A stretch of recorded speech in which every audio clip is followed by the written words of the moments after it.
And so I started as an OBGYN and urogynecologist, fellowship trained. I'm a pelvic reconstructive surgeon. I also did urology, so I ended up getting on the men's side.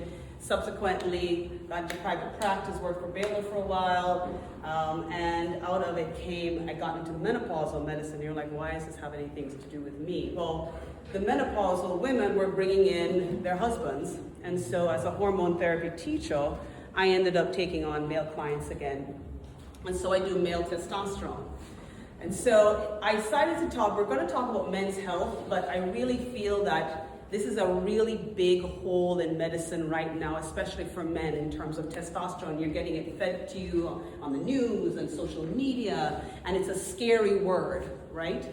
And so I titled the talk, it's called Menopause. Is it real? Yes or no? Yeah. Oh, it's real. I want one of you to shake your head. It is absolutely real. Menopause is real. And we're going to talk about healthy aging after 40. And is it time to pause? Right? Knowledge is knowing that tomato is a fruit. Wisdom is knowing that you don't put it in a fruit salad. Is it time to exercise our wisdom? And so, with all credentials aside, we're going to talk about testosterone. We're going to talk about Damien, your friend, who will have questions. So when you talk, you can just say, my friend has a question, okay? And then we're going to talk about the wisdom of longevity and how 2026, this is an awesome time to age if you take advantage of what's available to you, okay? And the more important thing about my credentials is not me, it's why I do this, right? Why do I care? And I have a picture of it. This is the whole presentation. But why do I care? Well, my dad is 75. He's my best friend. And he flies up every 6 months to get his testosterone. He's 75, he has a new girlfriend who's 71. And they look amazing. They keep up, they run with me. And so that's my vision of aging. And that's my vision of aging for you. And we're going to talk about some tools to get you there. Okay? Now, complaints of decreased libido and no. So Let's review Kevin's differential diagnosis. oh my gosh. Why is it speaking? I hate AI. Okay, so we're going to talk a little bit about, hold on a second. His semen. Well, the evidence tells us that a total testosterone of 3,500 nanograms. All right, sorry guys. I hate AI. All right, we'll just do it like this. It heard you say that. It heard me, right? I'm tired of people telling me what to do. So, what are the symptoms of low testosterone? So let's talk about Damien, right?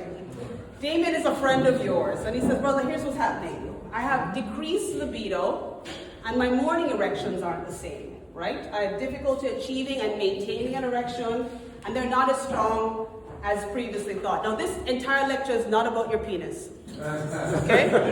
And we got to put it out there. The idea, though, is that your penis is a wonderful tool that is more used for more than just sex. And I'm going to explain what that means. And that's actually the only way I get you people to listen. So, in addition to all the penile issues, he also complains of decreased energy, fatigue, brain fog, decreased muscle mass, work performance is slipping, and he's not keeping up with spontaneous activity, right? And that's not sexual activity. I'm talking about something's falling off the shelf and you go to reach it and all of a sudden your shoulder's hurting you, right? Your knees hurting you, wake up in the morning, right? So all of these things are affecting him. So differential diagnosis, we're talking about testosterone deficiency, stress, anxiety, erectile dysfunction, and partner issues, okay? If you look at his labs, the typical issue that we have with testosterone is that the range is 300 to 900. So most of my guys come in and go, you know, my doc says I have a testosterone of 324. My answer to that is, are you okay with being a C student? Right? Because 324, if you have symptoms of low testosterone, as a physician, am I to wait until you hit 299 to diagnose you?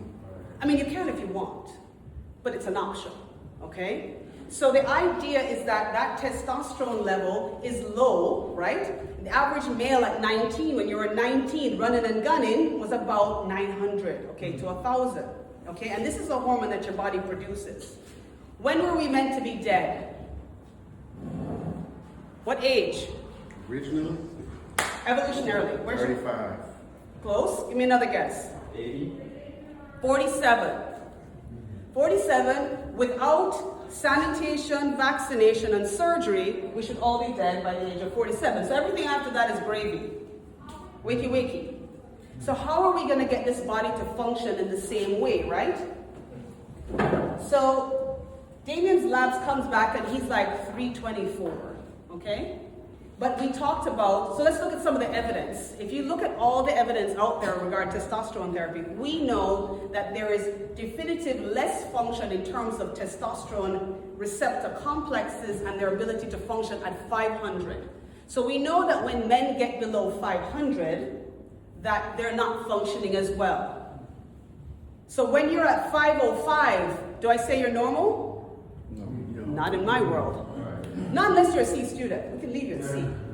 My A guys are not happy with 505, okay? The other thing to remember, when you talk about total testosterone as we've evolved, that number is not as important as anymore because we have found out that the free testosterone, your available testosterone, is far more what we call free testosterone. So in our world, we started to use the term free testosterone as opposed to total, just so you know. So Damien's biggest concern, obviously, right, is his penis. He's like, everything else can fall apart, but my penis. But what is, so when you say to me, when his penis isn't functioning as well as it used to, what is it saying to me, okay? There's a massive study that came out and it says, 5 years from your first erectile issue until your first cardiovascular event. 5 years, okay? Until we know that your arteries are clogging. Now, will you have that heart attack immediately? No, but we're prepping for the stroke, okay? So that's why, so what your penis is in my world, I don't want to see it, I'm not going to touch it. It is a barometer, it's a giant vascular organ. And when it doesn't function as well, what is it telling you? There is something cardiovascularly going on. And I need to get you to the cardiologist ASAP, right? 8 to 9, heart artery. 6 to 7, carotid. 1 to 2, pudendal artery to your penis. Who gets clogged first? Penis. Thank you. So exactly why you need to get to the cardiologist, because you're already showing me signs that cardiovascular disease is happening. But are we doing anything to counteract that progression? Right? What's the cardiovascular risk? For men? Yep. Strokes. Peripheral vascular disease, right? And so what is the risk right now? Look to your left, look to your right. It's a 1 in 3. Right. A third of you will be dead of cardiovascular disease. I know you're worried about your prostate. A third of you will, before we even get a chance to treat your prostate. And the crazy thing that I always hear is people go, oh my God, you know, so-and-so brother got prostate cancer and then he got treatment and he died anyway. So if he got treatment, what do you think he was dying from? Cardiovascular disease, secondary to what? His heart couldn't handle the chemotherapy radiation. So what it really killed him was cardiovascular disease, okay? And we need to be hyper aware, especially when you talk about risk factors, right? Diabetes and hypertension, which is almost genetic right now for most black people, okay? So when you come to me and say to me, I have erectile issues, we're going to get you cleared by the cardiologist because we're on the path to longevity, okay? In my practice, we call it check and chapter planning. How do we get you? We got you through the first 47 years. How do we get you to the next 47 years? And testosterone is just a tool to do that, okay? So testosterone deficiency, just to go over these symptoms again, before we get down to the penile, the erectile issues, decreased energy, fatigue, brain fog, difficulty gaining muscle. Think of everything that happened when you woke up, that age 17 or 18, and you felt like, oh, right? Everything that happened then is what's not happening now, and is on a steady decline, and that's what we call menopause. And it's up to you to recognize that these are happening. Now, again, testosterone isn't for everyone. You don't have to do anything else. If you are going to be sitting in a rocking chair for the rest of your life, you don't have to do a damn thing. Sit down, do nothing, okay? But if you need help meeting the demands of your life, right, then you want to consider something that your body knows is absolutely natural. Because for any of those symptoms, I can put you creatine for your muscle. I can give you Vyvanse to make your brain fog. For your sleep, I can give you Ambien. And I can go on and on. For your depression, anxiety, I can give you an antidepressant. I can go on and on. Or I can give you a molecule that your body knows exactly what to do. I'm not tricking you. I can give you a molecule, your body goes, I know exactly what to do with that, right? The key is delivery system and making sure that we stay in the right Goldilocks bracket. So not too much, not too little. Okay, androgen receptors are everywhere. You agree? You agree? If I take away your testosterone completely, if I chopped your nuts off, a lot would change. Yeah? Okay, very good. As long as we're clear. So again, there can be other issues for loss of testosterone, and we're not getting into the minutiae. So the idea is we want to look at your entire body though, because again, one of the commonest things we see is, listen, brother's doing well, exercising, eating well, he decides to become a vegetarian. Great. So we do his labs, and his iron is 2, right? Iron, what do you do with iron? You build muscle, right? You use it for thyroid, okay? Use it for oxygenation. You can't carry oxygen without iron. So when you come and say, I'm tired, doc, I want testosterone, I can give you testosterone till the cows come home. If your iron is not of a sufficient level to support the end organ or to support its building, the testosterone is just a messenger, right? So we have to make sure that that end organ is prepared to take on what it needs, those building blocks, to be able to do what you need to do, to meet your life's demands in the second chapter. Yes? Okay. So, again, I have to address the elephant in the room, is that Damon's thinking, does testosterone cause prostate cancer? I'm going to shock you by telling you that we now have data showing that testosterone deficiency is increasing the risk of prostate cancer. Okay? My urologists are now sending patients back after prostatectomy to put their men back on testosterone. You only can't be on it during, because if a cancer by definition is a rogue set of cells that have created its own rules. Therefore, if the rules of the colony are, we are grown by testosterone, if Dr. Samuels gives us testosterone, right? I'm going to grow the colony. The idea is that we make sure that our PSA is known every single year, right? And this is what I'm talking about when I talk about properly administering testosterone. That the PSA is appropriate and you're getting your testosterone checks, right? Part of the longevity discussion. It's not an option. Prostate cancer risk in black males is, I'm Jamaican, if you haven't already guessed, is ridiculous, okay? And so again, 90% of you will die of prostate cancer if you live to be 130. It's just when it strikes. And one has to remember that testosterone is also an anti-inflammatory and helps with your immune system, okay? Besides its effect on your penis, yes? Okay, so it's your superpower that diminishes with time. So, is there increased risk of cardiovascular disease? The Traverse trial just came out, took a few thousand men, high-risk cardiovascular disease, put them on testosterone, right? No subsequent increased risk of cardiovascular disease. As a matter of fact, for many of them, decreased hypertension. Difficult, confounded, maybe even slightly biased, simply because hypertension can be, testosterone helps with sleep, it helps with decreasing anxiety. Is that what's bringing down the blood pressure? I don't know, right? So we haven't been able to split that data. But the data overall is demystifying this ridiculousness that testosterone is going to increase risk of cardiovascular disease, okay? And then we need guys to just pay attention. Estradiol is also very important. So for those who have done testosterone replacement, and if the person you go to does not know your estradiol level, leave the room. That's for ignorant people, okay? You have a little bit of estradiol, you have a lot of testosterone. I have a little bit of testosterone and a lot of estradiol. It's the yin and yang. Estradiol it's going to, if your estradiol levels are low, we're talking about libido issues, we're talking if it's too high, we're talking about erectile issues, we're talking about bone situations, we're talking about cardiovascular risk. So you need a little bit of estradiol to balance out your testosterone. That's why I can't make your testosterone 4,000. You will turn green, lose all your hair, and climb the wall, okay? But you're gonna have to deal with the side effects of that. Does that make sense? So that's why it's Goldilocks. We've gotta stay in this band. So delivery options, we can do injectables, we can do creams, we can do pellets. It depends on what works for you, Okay, and there are multiple reasons we do different types. And I could do an entire lecture on that alone, so we won't even stay there. So the more important is I need to start some conversation, and I want you to ask me questions. Okay, you can say Damien needs to know. Damien is asking. Okay, but the question is, why does it matter? And I think, again, going back to the beginning of the talk, is that it's very misunderstood and it's an underutilized tool. Okay, and it is not less associated with your sexuality than you think. It is just a messenger, but it's there for those functions. At age 50, I went to my grandfather's retirement. He was in Canada, they gave him a big watch, they walked him out of Sears, right? Everybody revving the engine at 50. I don't even think I'm ever going to retire at this point, okay?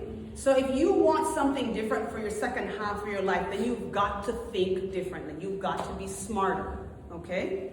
So men correlate low levels with loss of manhood, okay? That because the levels are low, no, the levels are low is because you should be dead at 47, okay? And we need to get this body to function a little bit longer, all right? And it's simply a tool for longevity. But it is not a drug to get high. It is a Schedule II drug. It is the level of fentanyl, okay? So we have to be very careful with it because it can be dangerous in the wrong hands. I'm going to present you with a bunch of questions, and these are things that we talk about when I see you, okay? Health span versus lifespan. For the first time in history, our lifespan is decreasing, okay? Not statistically. But we need to focus more on health span. My dad does testosterone, he feels great, but I tell him he could drop dead of heart attack tomorrow, God forbid, right? But I want him to wake up every day feeling good and meeting the demands of his life, okay? And so other things have to be played. The question I ask you is, what do you want to be when you grow up, right? Because you ask your son that all the time, right? What do you want to be? Are you prepared? Are you gonna look at 90 years old, are you gonna look back at yourself and go, yeah, I'm doing everything that I physically want to be and to be doing, okay? Including things like posture, which is the first thing. Like, set goals for yourself that are realistic, right? Standing up straight. My grandfather was 93, and until the day he died, he stood straight up. He didn't curve, and that's because he always made a point to stand straight up, right? You're not going to wake up 20 years from now and start standing up straight. So start today, right? Unless this is what you want to look like, and I'm cool with that. It's not sexy, by the way. Right? What do you want to be with it? I want looking at your posture, looking at your energy. People talk about getting on the floor with their grandkids. Well, that's nice, but if you're 52 and you still can't get on the floor now, why do you think you're going to be able to do that in 20 years? Right? And then we talk about choosing exercise types, right? Patient of mine, female patient of mine, she's like, oh, I want to travel when I retire. I said, that's great. So she's trying to figure out what kind of exercise regimen to do as she gets older. Well, I said, well, she wants to travel. So what is the first thing you have to do to get on a plane? Walk. So you need to walk, right? So how about that be a goal, right? Number one, what's the next thing she does when she gets on the plane? Put the carry-on on the top, right? Now, if you want to be the 85-year-old chick who's begging the guy to put it on, you can do that. Or whatever exercise regimen you'll be doing this, right? You need to make sure that I can get 40 pounds from here over there every single time, right? So find someone who's going to make you do that if that's what you want, if that's what your dream is, okay? So you have got to be focused just as much as you're focusing your children right now. Set your goals. Know your family history, and this is a big problem with the Black community. Like, we don't talk about things, right? We don't talk about things. The most significant story I have about that is actually a female patient who has, and by the way, there is a new prostate cancer gene called HOXP13. So if you have tons of prostate cancer in your family, you should get checked genetically. But this is and the reason I say this case is because she was a colleague. We were talking about genetic testing, and she said to me her aunt had breast cancer. I said, interesting, how old is she? She wasn't too young. Oh, but her grandmother had stomach cancer, right? But we don't talk about these things. I really don't know if it's stomach and blah, blah, blah. I said, what happened to her? Well, as she was dying, her belly got big. I said, that's not stomach cancer, that's ovarian cancer, right? So she had ovarian, the aunt had breast, genetically tested, she was a BRCA2 positive patient. So, right? BRCA2 comes with a 70% risk of breast cancer, right? Who else has a 70% risk of breast cancer? Her son, right? Because that's what Knowles has, right? Beyonce's dad is BRCA positive. So knowing your history, right? Have you asked these questions? And then when we did her Ancestry.com, 2% Ashkenazi Jew, highest population, right? So stop thinking that you're all black, because that's bullshit, right? We are the most genetically mixed population on the planet. Okay, so don't think that you're siloed from a genetic perspective. Know your risk, know your family history, and ask questions, because you need to know to be able to protect your children. It's all information. Okay? And in terms of health screenings, colonoscopy, we fought hard. Chadwick Boseman gave us the door, please, 45. Boo, it's drugs and sleep. That's all it is. You'll drop 2 or 3 pounds. Get it done, okay? Get it done. And it's free on most insurances. You should know your PSA number. You should know when to get a colonoscopy, and they'll tell you when that follow-up is age 45. On that birthday, that should be the party, okay? And then we need to start going into, when you get to the cardiologist, we'll get to a point where we're getting there where you'll start to know your calcium score, and you'll also get your urology checkup. You've got to do these things at minimum. Yes? Yeah. Okay. So, and then we go into, I talked to the ELC the other day, Executive Leadership Council, and we're trying to tie this into executives. The number one thing is, in this country, I didn't train here. I trained in England under the NHS, right? So the economics of healthcare was very different, okay? This was all new to me when I came here. It's kind of shocking. And you are one illness away from bankruptcy in this country. One, right? Or your entire family taking care of you, wiping your butt, changing your catheter. One illness. And it's not far off, and it's happening insidiously, okay? So don't think, so generational wealth cannot exist without generational health. And so you have to be, and so therefore the idea is mirroring and setting the example for the next generation. The biggest holes I see is, firstly, the greatest threat to your business is you. Yes? Okay. If your children don't see you doing the right thing, they will not do the right thing. Okay? You can talk it to the cows come home. You can yap, right? They will not do it unless they see you do it. American and really Jamaican men are really the greatest fall from grace, right? Because we have the most athletes out of any population in the world. Why? Because we're bred by what? Slavery. So we're bred by physicality. You could only have survived by physicality. If you couldn't produce, you were dead, right? Cotton here, sugar cane in Jamaica.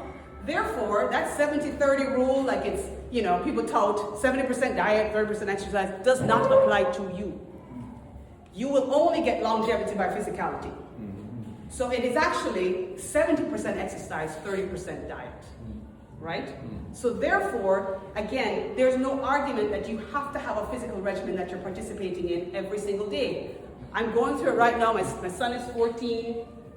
We are baseball every weekend. Yeah, we go to all the games, but we're not exercising. We're not doing anything for our longevity.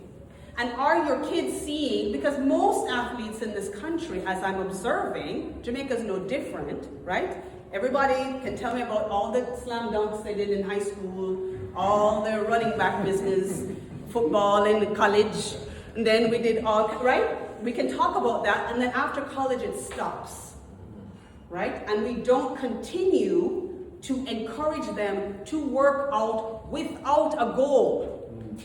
With your only goal being your health. But if you don't do it, they are not going to do it. Exercise has to be seen as this is the way I'm going. Not only that, let's talk about mental health. No substitute. No substitute. As a matter of fact, that's the one thing that prevents Alzheimer's disease is exercise. That's the only proven fact in terms of Alzheimer's dementia. Okay? So exercise is paramount in terms of maintaining mental health, but maintaining longevity and physicality. So you need, in order to do that, you have to see yourself beyond college as an athlete. and treat yourself accordingly. Right? And it's a whole different mentality if you look at the way you looked at yourself when you were 23, 24, coming out of college, and the way you look at yourself at 50, 55. Right? Because there are things that you need to do differently. You need to feed the athlete. When you have a twinge in your knee, when I have a twinge in my knee, who do I go to?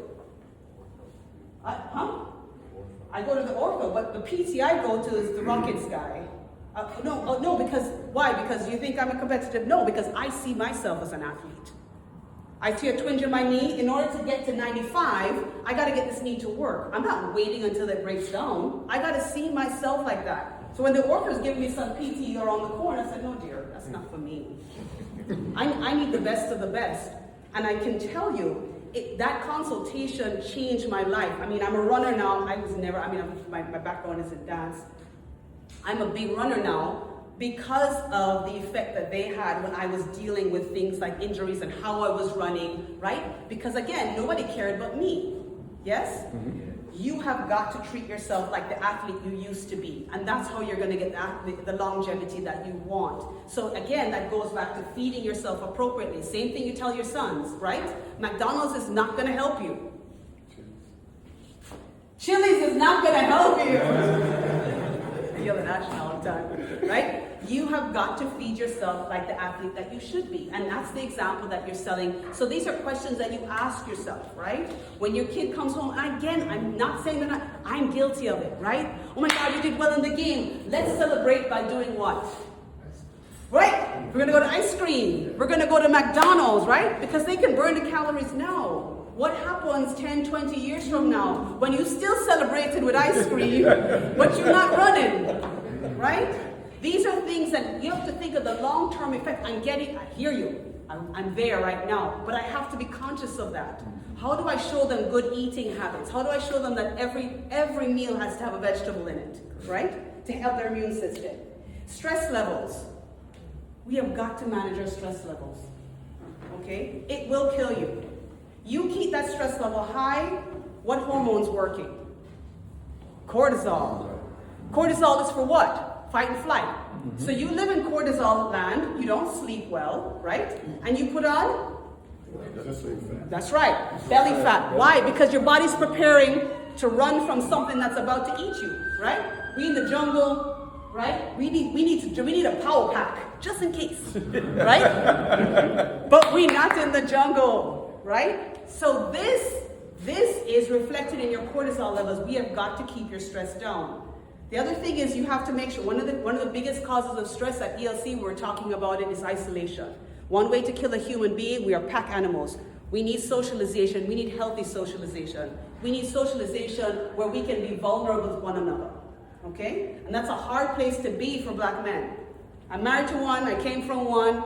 It is a hard place to be, but it is what we need, especially going back to the mental health issue.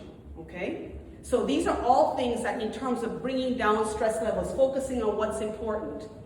Part of it is testosterone helping you because it gets scary after 50 when your body and your mind don't meet the demands of a body that now needs to work until it's 70. That's stressful, right? So how do we get the two to meet? Do you have a concept of enough? Do you have a concept of, that's enough, right? That's enough money, that's enough time. Here's where I'm going to allocate my resources, right? Because you've got to teach these boys and girls what enough is. Because again, sky's the limit now in 2026. We were limited in terms of what we could spend money on when we were younger. Now, I went to buy this boy some jogging pants. They're $70 jogging pants. I was like, what are you talking about?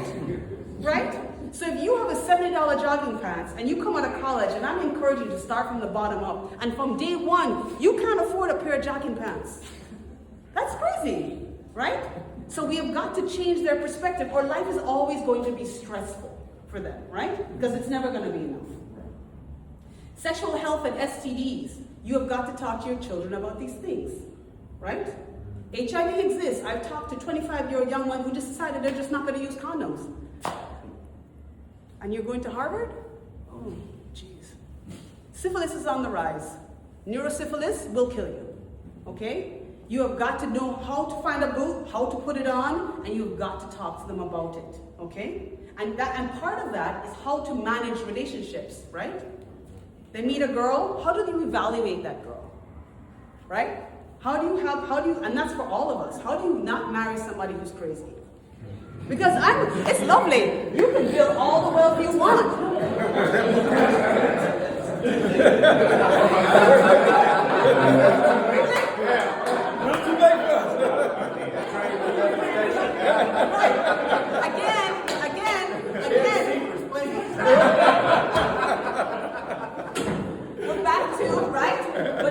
We're back to the conversation on generational wealth.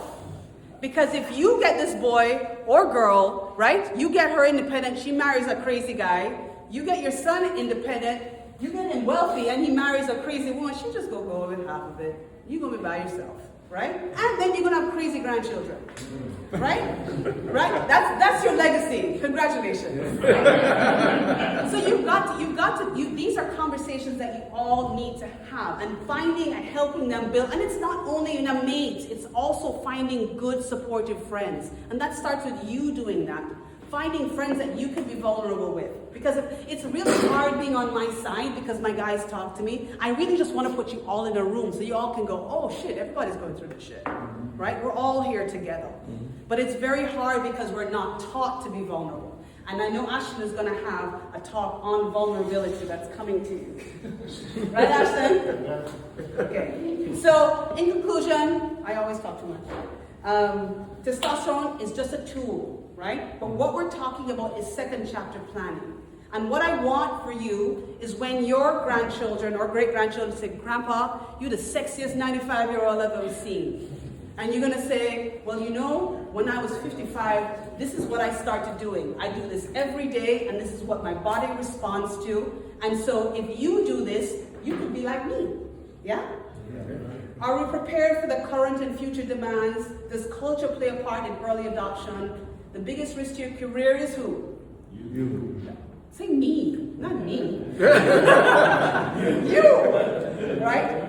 What else are you willing to do to have that save on? Are you comfortable with the need for testosterone? Just, the thing is that I don't want you to necessarily go tomorrow and go start shooting up, right? What I want you to do is to know that it's a tool that's available to you when you're ready for it, when you feel that you need it. Okay? And find good resources. You may not want to come see me, and that's fine. But you should see you can afford, you are worth the investment in a proper physician, not a tea clinic where someone's going to stab you in the neck. This is not Tuskegee, right? You deserve proper health care, so go and get it. Okay? Thank you for listening.